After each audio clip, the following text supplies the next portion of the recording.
Hello everyone, welcome to my YouTube channel Study with SC. I hope you all are fit and fine at your home. So आज हम discuss करेंगे difference between functional structure and divisional structure. ये functional structure और divisional structure organisational structure के types हैं. ये very important हैं, ये हमेशा एग्जाम्स में आते हैं. सो देखिए बेसिस में फर्स्ट देखिए formation. Functional structure is based upon functions or divisional structure is based upon product line and supported by function. Functional structure क्या functions पे based कीते हैं क्योंकि इसमें जो work होता है डिपार्टमेंट में डिवाइड कर दिया जाता है according to the rules and regulation. जो भी फॉलो फंक्शंस किए जाते हैं उस पे ये काम करता है. डिविजनल स्ट्रक्चर में ये एक प्रोडक्ट लाइन पे बेस हो जाता है. ये एक पर्टिकुलर प्रोडक्ट लाइन होती है किसकी? फंक्शनल स्ट्रक्चर की. तो ये दोनों टर्म्स रिलेटेड हैं. अब देखिए स्पेशलाइजेशन.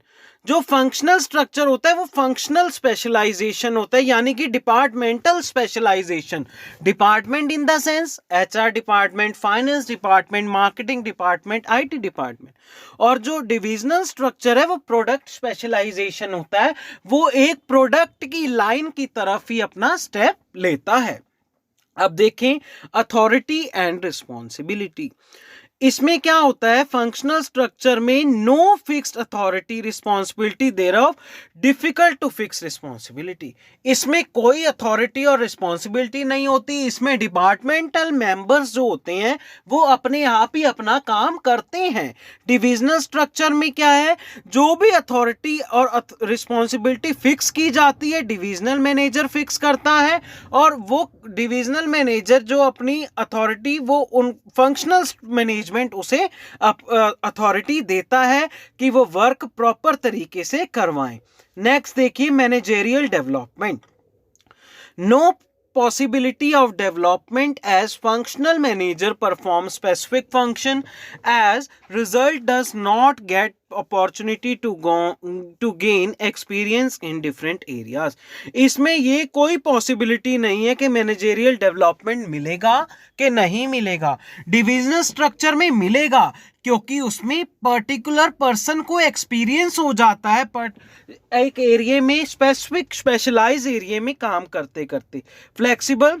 इसमें फ्लेक्सिबिलिटी फंक्शनल स्ट्रक्चर में नहीं होती है क्योंकि इसमें फिक्स पर्पस पे काम होता है डिपार्टमेंट वाइज. और डिविजनल स्ट्रक्चर में क्या होता है फ्लेक्सिबिलिटी को अपनाया जाता है. वो कैसे अपनाया जाता है?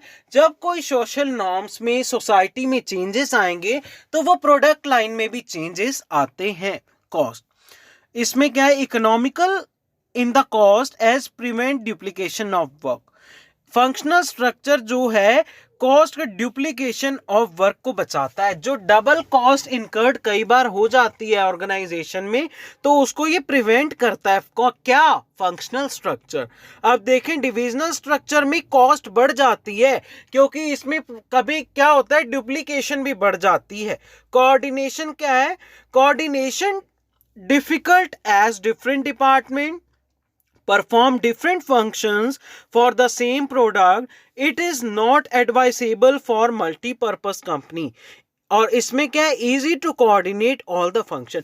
इसमें कोऑर्डिनेशन फंक्शनल स्ट्रक्चर में मुश्किल होता है क्योंकि इसमें एक ही डिपार्टमेंट होता है जिसमें काम किया जाता है. डिविजनल स्ट्रक्चर में क्या होता है ये लोअर लेवल मैनेजमेंट फॉलो करती है तो इसमें जो भी पीपल्स होते हैं वो आपस में एक दूसरे के साथ कोऑर्डिनेट कर कर अपना वर्क करते हैं. सुटेबिलिटी देखिए. Suitable for companies dealing in single product. अब फंक्शनल स्ट्रक्चर सिंगल प्रोडक्ट में सुटेबल रहेगी. वो कैसे? वो इसलिए क्योंकि ये पर्टिकुलर डिपार्टमेंट्स में वर्क करती है. और डिविजनल स्ट्रक्चर क्या है? Multi product manufacturing. इसमें कई सारी प्रोडक्ट लाइन होती हैं जिसमें ये वर्क करती हैं तभी इसको डिविजनल स्ट्रक्चर भी कहते हैं. सो फ्रेंड्स ये मेन डिफरेंस है किनका? फंक्शनल स्ट्रक्चर का और डिविजनल स्ट्रक्चर का. ये बोर्ड एग्जाम्स में आता ही आता है. So thank you friends. Please like and subscribe my channel and press the bell icon.